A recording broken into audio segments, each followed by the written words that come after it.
ഉസ്താദിനെ ആദരവപൂർവ്വം ക്ഷണിക്കും. അസ്സലാമു അലൈക്കും വറഹ്മത്തുള്ളാഹി വബറകാതുഹു. പ്രിയമുള്ള മുഅ്മിനീങ്ങളെ, വിദ്യാർത്ഥിനികളെ, പ്രസംഗിക്കാൻ ഉദ്ദേശിക്കുന്നില്ല. കാരണം മുൻ കഴിഞ്ഞു പോയ ആശംസകരും എല്ലാവരും വിശദമായി പറഞ്ഞു. മഴ വരുന്നതിന് മുൻപ് ഇനി നമുക്കിത് അവസാനിപ്പിക്കണം. ഈ മദ്രസ വിദ്യാർത്ഥികളുടെ ചെറിയൊരു ദഫും കൂടെ ഉണ്ട്, അതിനുശേഷം അവസാനിപ്പിക്കും. അല്ലാഹു സുബ്ഹാനഹു വ തആല നമ്മുടെ പ്രവർത്തനങ്ങൾ അല്ലാഹു കബൂലാക്കുമാറാകട്ടെ. അല്ലാഹു അർഹമായ പ്രതിഫലം നമുക്ക് എല്ലാവർക്കും നൽകുമാറാകട്ടെ. പ്രിയമുള്ള മുഅ്മിനീങ്ങളെ, ഇന്ത്യക്ക് സ്വാതന്ത്ര്യം കിട്ടുന്ന ദിവസം ഇതുപോലുള്ള ഒരു വെള്ളിയാഴ്ച ദിവസമായിരുന്നു. ഇതുപോലുള്ള വെള്ളിയാഴ്ച ദിവസത്തിലാണ് ഇന്ത്യക്ക് സ്വാതന്ത്ര്യം ലഭിക്കുന്നത്. മുൻഗാമികളായ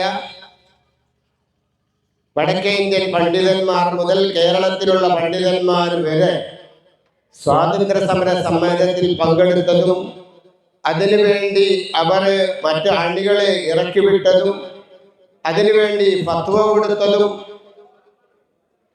എല്ലാവരും സമരരംഗത്തേക്ക് ഇറങ്ങണം എന്ന് പറഞ്ഞയച്ചതും എല്ലാം തന്നെ എന്തുകൊണ്ടാണ്? മുസ്ലിമീങ്ങൾക്ക് രാജ്യത്തുള്ള മണ്ണ് വെട്ടിപ്പിടിക്കുന്നതിന് വേണ്ടിയല്ല, ഒരു മുസ്ലിം രാഷ്ട്രം സ്ഥാപിക്കുന്നതിന് വേണ്ടിയല്ല, സമാധാനത്തോടെ സന്തോഷത്തോടെ ഐക്യത്തോടെ ഈ ലോകത്ത് താമസിക്കേണ്ടത് പിറന്നു വീണ മണ്ണിന്റെ അവകാശമാണ് എന്ന് മനസ്സിലാക്കിയതിന്റെ പേരിലാണ് ബഹുമാനപ്പെട്ട അഷ്റഫുൽ ഖൽഖ് നബി റസൂലുള്ളാഹി സ്വല്ലല്ലാഹു അലൈഹി വസല്ലം പറഞ്ഞു, അൽ ഹുബ്ബു മിൻ വതനിൽ ഈമാൻ, അൽ ഹുബ്ബുൽ വതനി മിനൽ ഈമാൻ. അൽ ഹുബ്ബു സ്നേഹിക്കുക എന്നുള്ളത്, അൽ ഹുബ്ബുൽ വതനി രാജ്യത്തെ സ്നേഹിക്കുക എന്നുള്ളത് ഈമാനിന്റെ ഭാഗമാണ്. സ്വന്തം പിറന്നു വീണ മണ്ണിനെ സ്നേഹിക്കാത്തവൻ അവൻ ഈമാൻ പൂർണ്ണമല്ല. പൂർണ്ണമായ ഒരു മുസൽമാനാകണമെങ്കിൽ, മൂമിനാകണമെങ്കിൽ അവൻ ജനിച്ചു വീഴുന്ന മണ്ണിനെ സ്നേഹിക്കുന്നവനായിരിക്കണം. അത് നഷ്ടപ്പെടുത്തി കളയുന്ന, അതിൽ വിഭാഗീയത ഉണ്ടാക്കുന്ന, അതിനെ ചിഹ്ന ഭിന്നമാക്കുന്ന ഏതൊരു പ്രവർത്തനം ചെയ്താലും അവൻ മൂമിനാണെന്ന് അവകാശപ്പെടാവതല്ല. അതുകൊണ്ടാണ് മുൻകാല പണ്ഡിതന്മാർ ഫത്വ കൊടുക്കാൻ കാരണം ഇന്ത്യൻ മണ്ണിന് സ്വാതന്ത്ര്യത്തിന് വേണ്ടി എല്ലാവരും സമരരംഗത്തേക്ക് ഇറങ്ങണം എന്ന് പറയാൻ തന്നെ കാരണം അതായിരുന്നു. അപ്പോൾ നമ്മുടെ ഈമാനിന്റെ ഭാഗമാണ് ഇവിടെ ജീവിക്കുക എന്നുള്ളത്. എന്തെല്ലാം പ്രതിസന്ധി വന്നാലും, എന്തെല്ലാം പ്രശ്നങ്ങൾ വന്നാലും ഞാൻ എൻ്റെ പിറന്നു വീണ മണ്ണിൽ നിന്നും ഒരിക്കലും പോവുകയില്ല എന്നുള്ള പ്രതിജ്ഞ അത് ഈമാനിന്റെ ഭാഗമാണ്. അതുകൊണ്ടാണ് ഇന്ന് ഗസയിൽ കണ്ടുവരിക്കുന്നത്. അവരെ സ്വീകരിക്കാൻ ആളില്ലാത്തതിന്റെ പേരിലല്ല, ഗസയിൽ നിന്നും ധാരാളം മുഅ്മിനീങ്ങൾ ഓരോ കുട്ടിയും പിറന്ന് വീഴുമ്പോൾ അവരെല്ലാവരും അവൻ വിചരിക്കുന്നതെല്ലാം ഞാൻ മരണം പെടുന്നത് വരെ ഈ മണ്ണിൽ ജീവിക്കുമെന്നുള്ളതാണ്. അവർ പിറന്ന മണ്ണിൽ നിന്നും ഓടാൻ ഒരിക്കലും തയ്യാറല്ല. നേരെ മറിച്ച് മറ്റ് മതസ്ഥരെ പോലെ ഉള്ളവരല്ല മുഅ്മിനീങ്ങൾ, ഭയന്നോടുന്നവരല്ല. എക്കാലവും പിറന്ന മണ്ണിൽ മരണം വരെ ജീവിക്കാൻ ആഗ്രഹിക്കുന്നവരാണ്. ഏതൊരു മുഅ്മിൻ ജീവിച്ചിരിക്കുന്നുവോ അവസാന മുഅ്മിൻ ശേഷിക്കുന്നത് വരെ സമരരംഗത്തേക്ക് ഇറങ്ങുക എന്നുള്ളത് മുഅ്മിനിന്റെ കടമയാണ്. അർഹമുർ റഹീമായ തമ്പുരാൻ നമ്മുടെ ഈ പ്രവർത്തനങ്ങളെല്ലാം സാലിഹായ അമലായി സ്വീകരിക്കുമാറാകട്ടെ. മഴ വരുന്നുണ്ട്, അതുകൊണ്ടാണ് ഞാൻ അവസാനിപ്പിക്കുന്നത്. നമ്മൾ ഈ പരിപാടി പങ്കെടുപ്പിച്ച അള്ളാഹു ഇതിന്റെ എല്ലാം ഒരു പ്രതിഫലം നമുക്ക് ആഖിറത്തിലേക്ക് ഉപകരിക്കുമാറാകട്ടെ. നമ്മളിൽ നിന്നും വന്ന എല്ലാ പാവങ്ങളും അള്ളാഹു വിട്ടുകൊടുത്ത് മാഫാക്കി തരുമാറാകട്ടെ. വആഖിറു ദഅ്വാനാ അൽഹംദുലില്ലാഹി റബ്ബിൽ ആലമീൻ. അൽഹംദുലില്ലാഹി റബ്ബിൽ ആലമീൻ. والصلاة والسلام على أشرف المرسلين وعلى آله وصحبه أجمعين.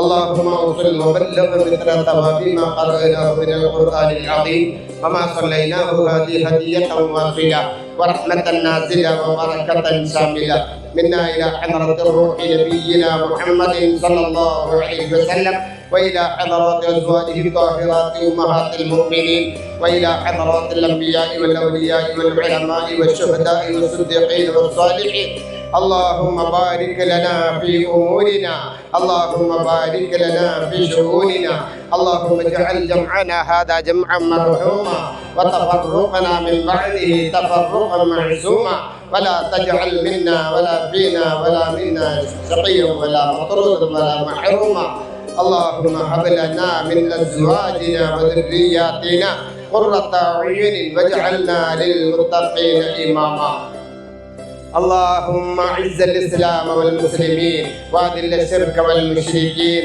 اللهم دمر اعداءنا واعداءك واعداء الدين اللهم شتت شملهم وفرق جمعهم وزلزل اقدامهم وشتت جموعهم ويتم اطفالهم واجعلهم هم واموالهم واولادهم غنيمة للمسلمين يا رب العالمين اللهم ربنا آتنا في الدنيا حسنة وفي الآخرة حسنة وقنا عذاب النار اللهم ربنا تقبل منا إنك أنت السميع العليم وتب علينا إنك أنت التواب الرحيم واغفر لنا إنك أنت الغفور الرحيم وارحمنا بأنواع رحمتك يا أرحم الراحمين وصلى الله تعالى وسلم على خير خلقه سيدنا محمد وآله وصحبه أجمعين والحمد لله رب العالمين.